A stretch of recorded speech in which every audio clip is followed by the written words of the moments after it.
Welcome, everybody, to Casting for Two, the podcast, as always, hosted by me, Chris. Welcome, everybody, to episode number 345. I have a wonderful, absolutely wonderful guest today. Before I talk about my guest, you know I got to talk that shop and that talk. However you're listening to this podcast, whether it's Apple Podcasts, Google Podcasts, Stitcher, Spotify, Apple Radio, iHeartRadio, Radio Public, or the website castingfor2.com. However you listen, if you like what you hear, feel free to drop a review. I'd super appreciate that. And of course, if you want to follow me on my Instagram and Twitter, that's both at castingfor2. And yeah, is that all the shop talk I got? Yeah, that's all the shop talk I got. Not a heavy shop talk episode this week. I'm sorry, people. Now I feel like I have to waste time because the intro has, a certain time amount it key. Anyway, I'm just wasting time. My bad. I'm sorry. I should be talking about my guest. My guest is a wonderful actor, musician, writer, just all around wonderful person. Lucy Walsh is on the podcast, and we have she's such a blast to chat with, and so many stories, and I love getting to know her acting process, and she's just so talented. Everybody, please go check out Lucy on the socials.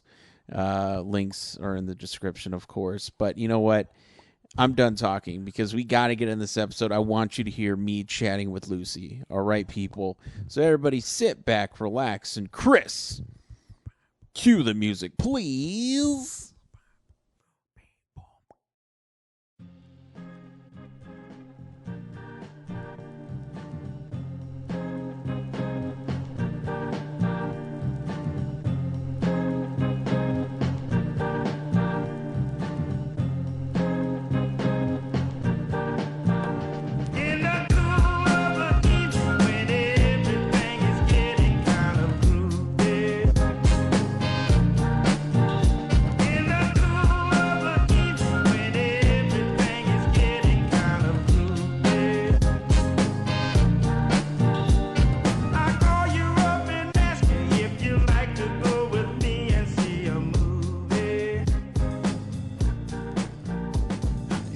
How's it going? It's going. I feel like this Skype thing is from another time. I'm so out of date with my app. Is that like a time long ago past or from the future? I don't think I ever used Skype, actually. How are you? How's the weather in Texas? It's everywhere. First of all, yeah, it's always hot here. I live in an area where it's always humid. Yeah. So I literally can't escape the humidity, so I just stay inside. And people always, whenever I talk to my friends who are not from here, I go, yeah, I've been wearing shorts all year. That's all I can wear. Okay, now I got stuck in Texas once in a snowstorm for like 3 days. So where was that? I was up at the top, actually. Okay, yeah. I was going to say Dallas gets snow, and more of the western part towards New Mexico gets snow as well. And you're down? Yeah, I'm more in the southern part. You're down by the border? Not totally, but But yeah, it's a thing here, and I'm from I came from Oregon, so I miss seasons. Oh, that's different. Yeah. Oregon is I consider Oregon my home. Yeah, Oregon is heaven on earth. It is. I think. It was that thing where when I moved over here, stayed here a couple of years and went to go back and visit my buddy who was getting married.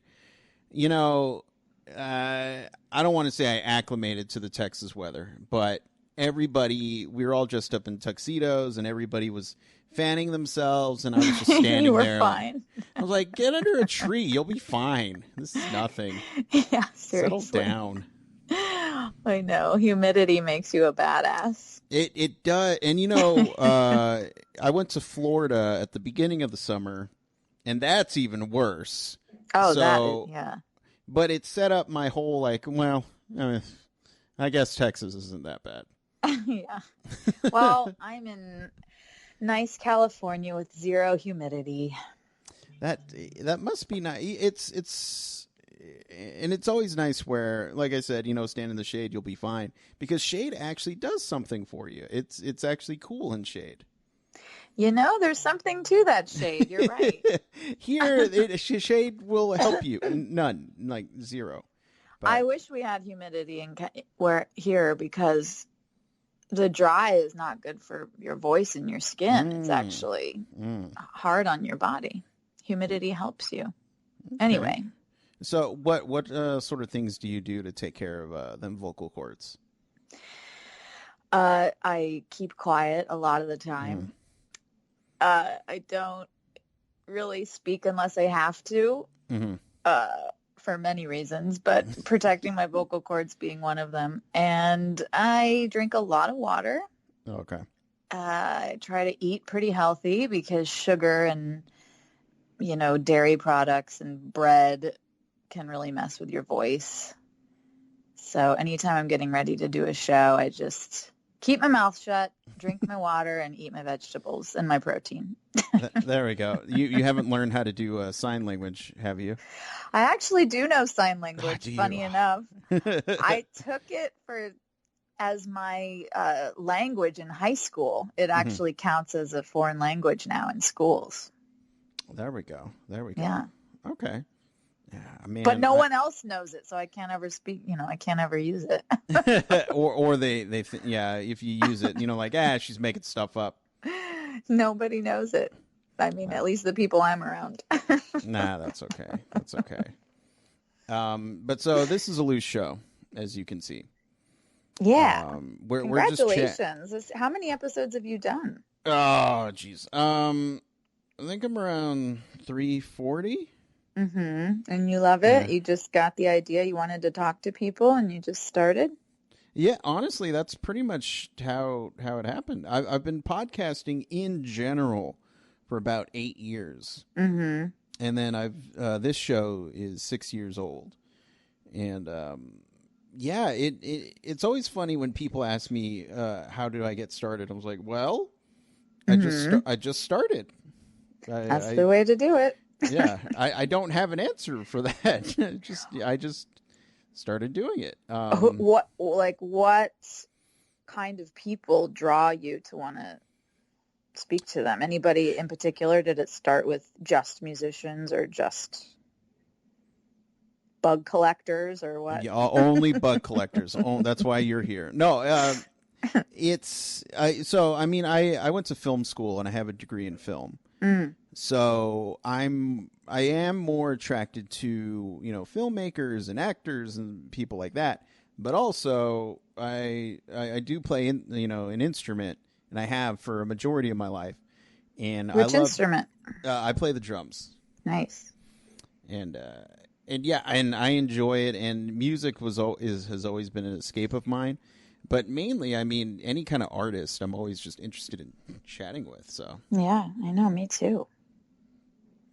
And it's just if I can crack open the artist's head and just kind of get something that I can use in my everyday life, then exactly. That's a win. I feel the same. Well, thanks for having me.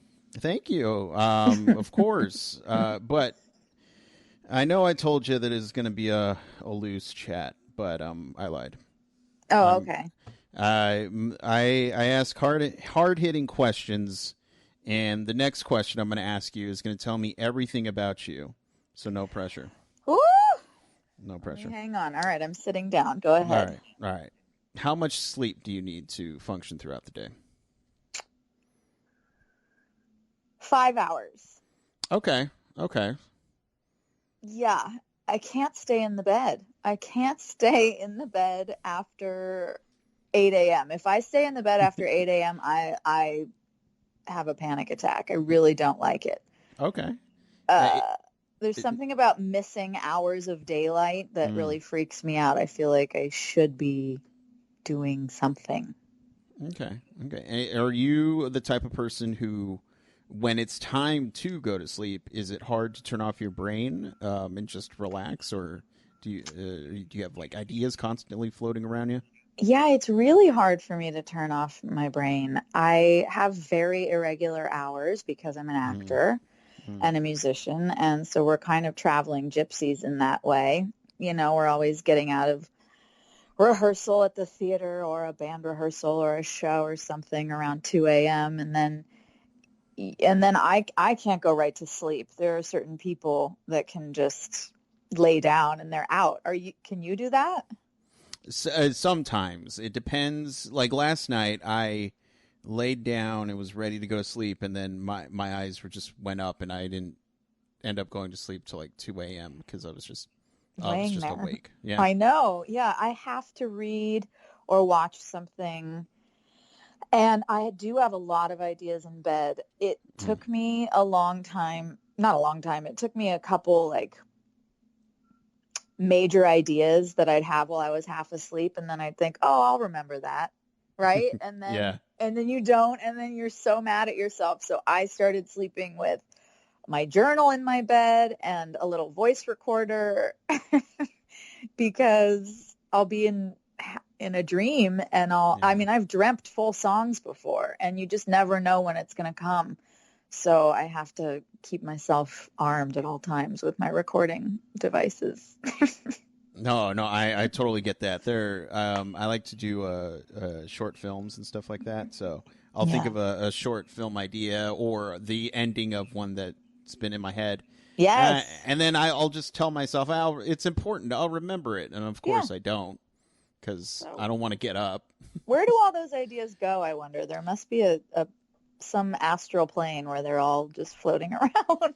And right, and I had a dream the other. It was not. I don't think it was a nightmare, but it was a scary dream, and I don't know where that came from because I'm not, a particularly like, hey, let's pop in this horror movie kind of guy, but if for some reason my brain conjured up this like ghost story, and I was just like, all right, I guess Wow, we just have go so go with much in it. our subconscious that we don't understand or even know is there, Right? you Do you know? always know you're dreaming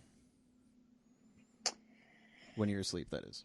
No, No. no, I don't. I have very active dreams. I always Mm. have. I've kept a dream journal my whole life. As a kid, I loved going to sleep. And I still do. I'm so excited to go to sleep and dream Yeah. because my dreams are so clear and vivid and Mm. exciting. But no, I don't know I'm dreaming in the dream. No. I mean, there have been a few times where actually a couple weeks ago there was a dream where I I woke up early before in the middle of it and I was spent about 20 minutes trying to get myself back in. Oh That gosh. Yeah. was really annoying. And Yeah. I And then. finally did. Oh, okay. And the dream isn't ruined or anything like that because you know that you were sleeping? I don't know. Oh, It okay. doesn't make sense to me. It's just dreams are so interesting, aren't they? They are I ask because I'm always aware that when I'm dreaming, and it's almost like You are? oh yeah, all the time. And I like me, Chris. I'm just like, yeah, I'll go along with it. But in the back of my mind, I know I'm asleep, so I'll just like, all Oh, right. no, I never know that. I'm not that aware. It's yeah, it's but I lucid dreaming, is that what it's called? I think it is. Yeah, I I think don't know so. much about that. Neither do I, but apparently, yeah, and you have the ability to control stuff, but I never do. I just like to see where everything goes. Yeah, I think the actor in me is just in full belief in my Mm, dreams. mm. It's like it's happening. And so as a person who wears many hats, I gotta know which one came first. You know, Which hats musician, do I wear? musician, actress, bug catcher, Oh, yeah. all those. No, for you, which one was first? I guess. Well, first of all, I Mm-hmm. don't like when people, well, okay, I won't judge other people. I'll say for myself. I don't want to be a jack of all trades. I don't really believe in that. I don't think you can be good at a lot of things. Right. I'm very good at what I'm good at, and that is acting and music and Mm-hmm. writing.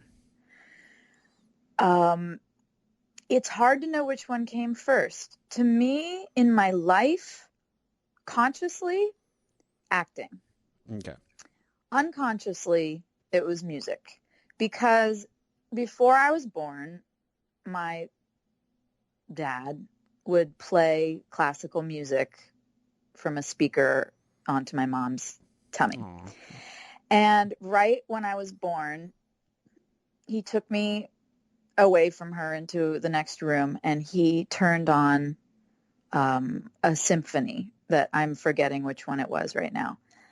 And so I was really conditioned from the womb to be a musician, to be made up of music. And it really shaped me without me realizing, because I'm a classical pianist and I'm obsessed with classical music. I'm obsessed with Mozart. I've read every Mozart biography. I've traveled to Salzburg, where he was born, to the room where he was born, and I just can't explain it. But my dad told me recently that he had played that when I was born, and it explained a lot for me in my head. But then consciously, the acting hit me when I was not even 5 years old, and I think the earliest was watching Gone with the Wind, and I saw Vivien Leigh, and I just pointed at the TV, and I just recognized that was me, that that's me. I didn't even know what that was or what the actual job of an actress is, which is a very insane life. But I just recognized that, and I just always gravitated towards the acting and the singing with everything inside of me. I never considered not doing that, performing in some capacity. And in my childhood, because my mom kept me very, very removed from celebrity and the entertainment industry. She said, if you want a career when you're, 16, 18, you can go for it, but not now. And so I got into ballet. I grew up as a pre-professional ballerina, and I started, it was, there were a lot of things in my childhood where I would see something and recognize that was me, and then I would just beeline for it. So when I was 10, my mom took me to see the Nutcracker Ballet, and I saw Clara, the lead of that ballet, and I pointed and said, I'm going to dance that role. Get me in class. I was always ordering my mom around. Get me in this, get me in that, get me in this. And she always did it. And I'm so grateful for that.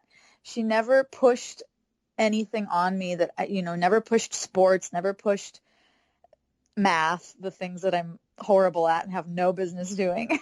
Boo, But math. she always, oh God, I hate math. But she always just listened to what I wanted and really supported me in going for it. So from then on, I was in ballet class, 5-6 days a week.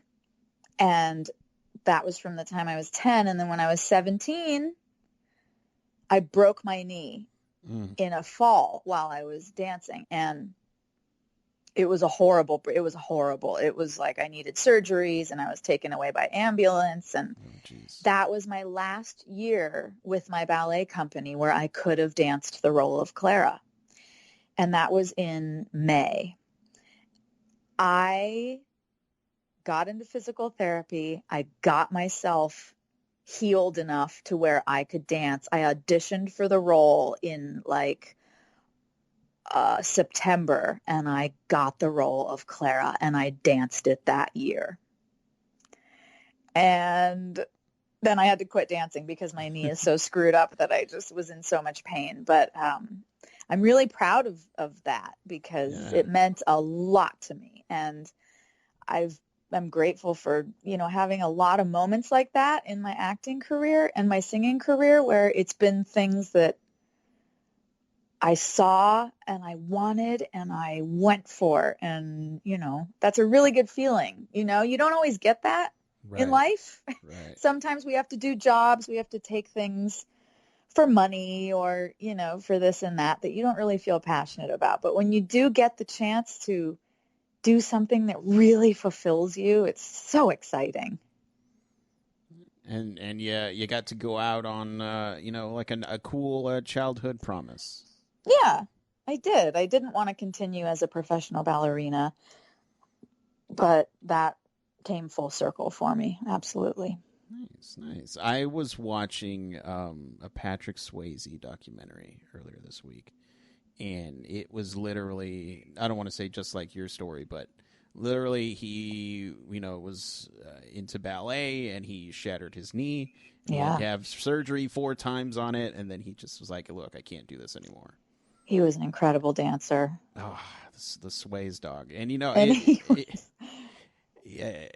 I just watching that, I knew him from movies, but I didn't know his whole life story. And, he had a great life story, and just, he would have been cool to hang out with. That's all I'm saying. He would have. I don't know that much about him personally, but I do know that he was a go-getter and a winner and a workaholic, Yeah, that's okay. And a gorgeous man. Yeah, he was okay there, He was all right. He was all right, if you, into that sort of thing. Yeah. But so, do you use the other parts of your brain to motivate getting into character? Like, do you use your writing and your music side to inform your acting? Absolutely. I don't know where they separate. I don't know. I just use my brain, all of it that is there. And that's all those things. I definitely don't use my mathematical side. What, again, boo math. Nobody needs it. No. But seriously, I mean, look, I'm saying that I don't like math, and then I'm going to get a job where I'm playing a mathematician, of course, right? I better stop saying I hate it. Well, okay, so they told us at a very early age we had to learn math because we would never be able to carry around calculators with us. Well, now we have smartphones and they have calculators in them, so there we go. I'm so old school in the sense of not liking technology more than I absolutely need it. So I prefer to do as much thinking work with my brain instead of a calculator as I can. Yeah. I was raised in Waldorf education. I don't know if you've heard of that. Mm-mm. But it's this European-based philosophy of teaching a child, and it was created by a German philosopher named Rudolf Steiner. And it's about allowing a child to develop at their own pace and in a very naturalistic world. So I grew up with, get ready for this, I had no plastic. All my toys were wood and cloth. Oh, that's cool. I had no television in the home. I was allowed to watch movies, and I had like 5 that I rotated all the time that I was just obsessed with. I didn't eat any sugar. My mom had me on all these crazy Chinese herbs. I was raised homeopathically, so I didn't ever take aspirin or anything like that. I was born at home with a midwife with no drugs. Wow. So my mom just really gave me this great start to life with this very like peaceful, nature-based existence. And Mm-hmm. so it's grown me up into, I don't even think to go on apps or stuff like that, or like use, there's like, calendar app in your phone or something. Yeah. I've got Yeah. my pad of paper. I've got my calendar book in my hand, with my pencil, and I just really function that way. So I know there's a lot of cool things that can help us take shortcuts, but shortcuts I find really do me a disservice, and they dumb you down. I think our society and our generation is incredibly dumbed down right now in, even in the dating world. I mean, you're on these dating apps, and I'm highly against that. Yeah. My Yeah. friends tease me, but I'm highly against it. And it's because it's a shortcut. You're shopping. You're like Right. scrolling through people. You're on the surface. You're never going deep. And then another thing it's done, I think, is taken away the roles of men and women. It's made everybody like in this asexual category where women are pursuing men just as much as men are pursuing women. And that's not right. You can't throw off the balance of a man's role and a woman's role. Mm-hmm. A woman is supposed to receive and allow, and a man is supposed to hunt. And I think that dating apps have really screwed our brain in that way. And I don't know how it's going to turn out. I'm Yeah. scared for everybody right now. Yeah. Those are all valid fears. 100%. I mean, people fight with me and tell me I'm wrong and tell me Yeah. I'm just being, a hermit in my home. But I don't know. I'll meet the right person at the right time. I'm not worried about it. No. I seriously do agree with what you're saying, and of course, one of the things that I try to do, I've always been a believer in, if you write it down, it's real. When I say write it down, I mean physically write it down with a pencil and paper. Well, Tony Robbins says that. He says, what does he Well, say? 95% of people don't get what they want because they don't say it out loud and write it down. Well, Tony Robbins got it from me, so Okay, he got it thank from you for you? telling me that, so I can now sue him. You're welcome. Go for Thank it. you. Yeah. But so I have a podcast, like a composition book for podcasting, for film. I have a calendar book, because now that I'm getting older, I'm starting to forget when I have to do interviews. Oh, you are not. Oh, yeah. That's not a bad age. You're just a busy man. Yeah. Thank you. Thank you for saying that. You're welcome. So old. Not really. I don't know. I still feel like I'm in my mid-20s. Yeah, age is not relevant at all. There you go. But I do have to ask you this, and this is an acting question. Okay. I am a huge fan of Jason Sudeikis. Yes. And I know you worked with him. Yes, I did. Please tell me he's amazing.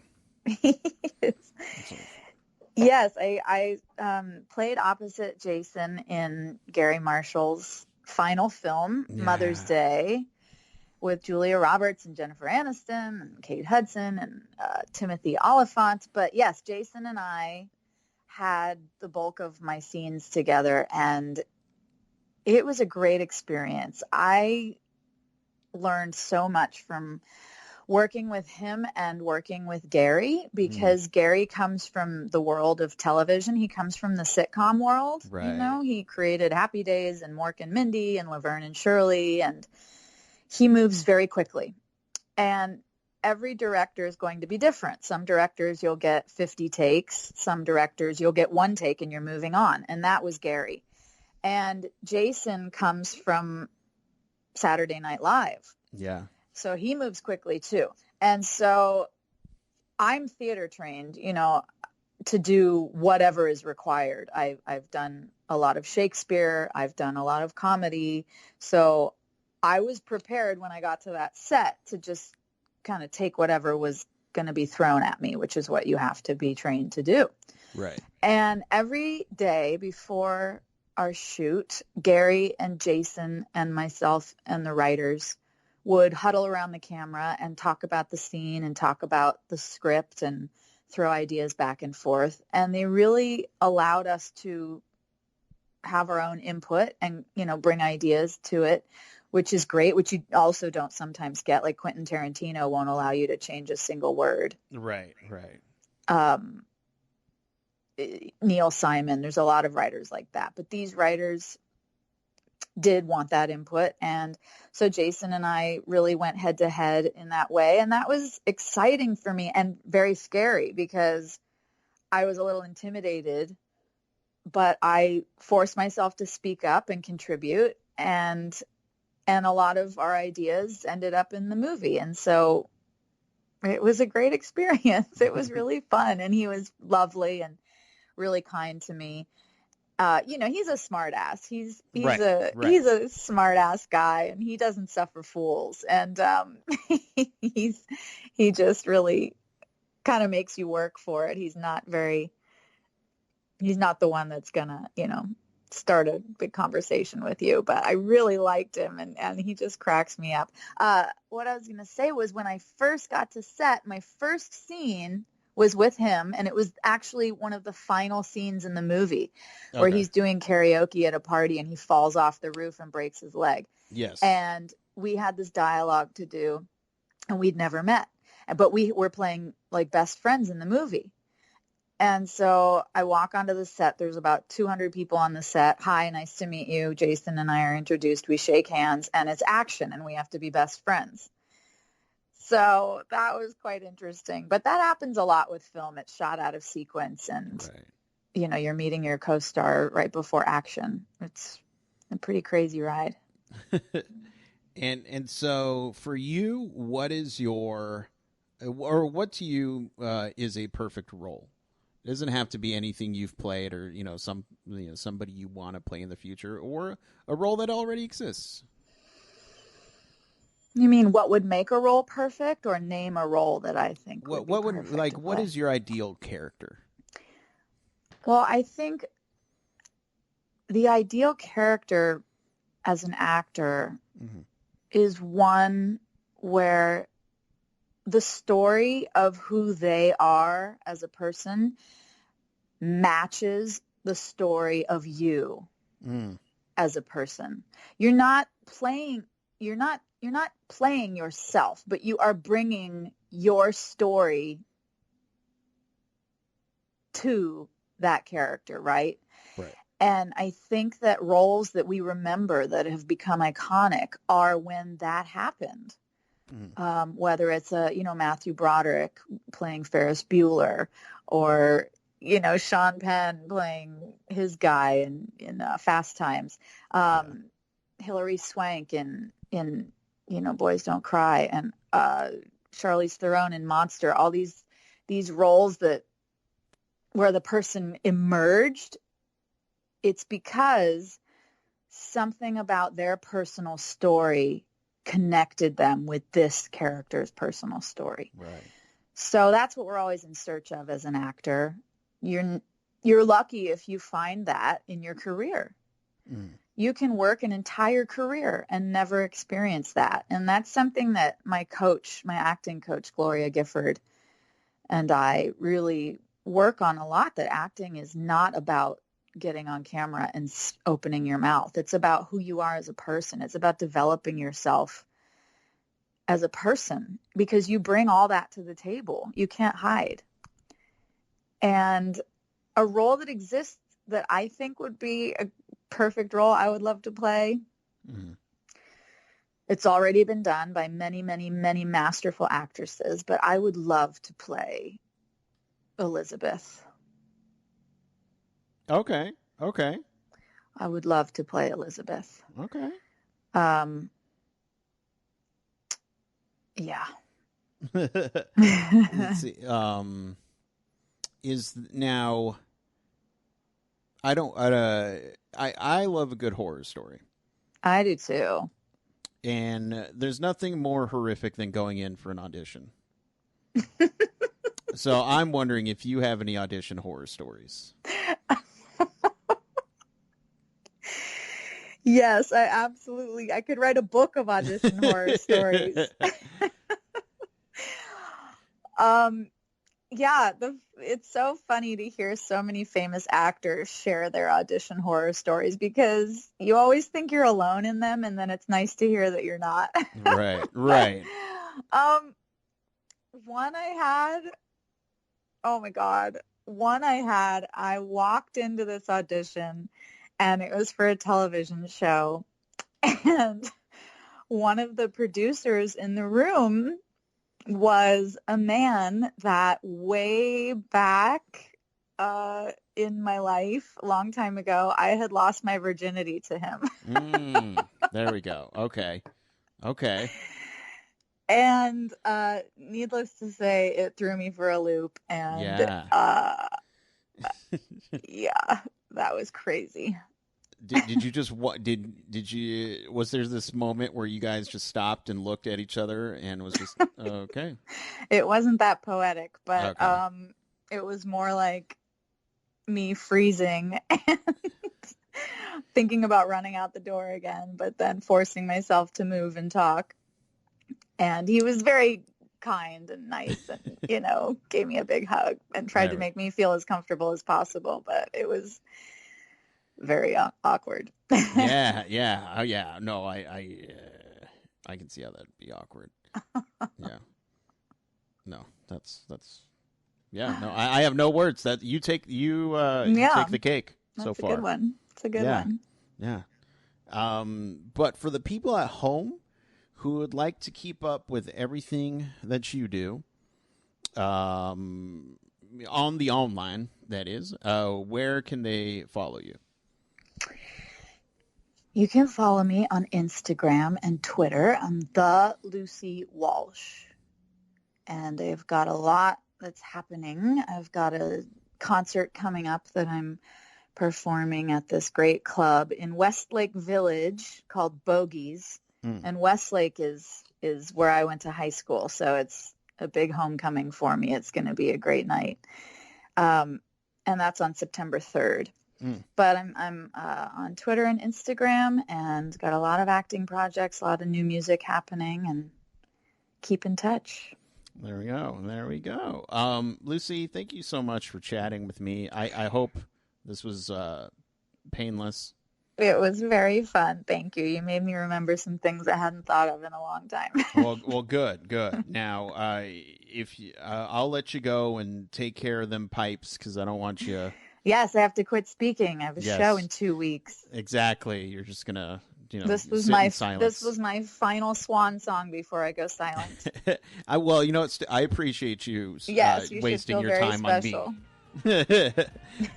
but yeah, anytime you want to come back on, just say the word. All right. Thank you. I appreciate it. Thank you, and you have a wonderful rest of your day. You too. Bye. Bye bye.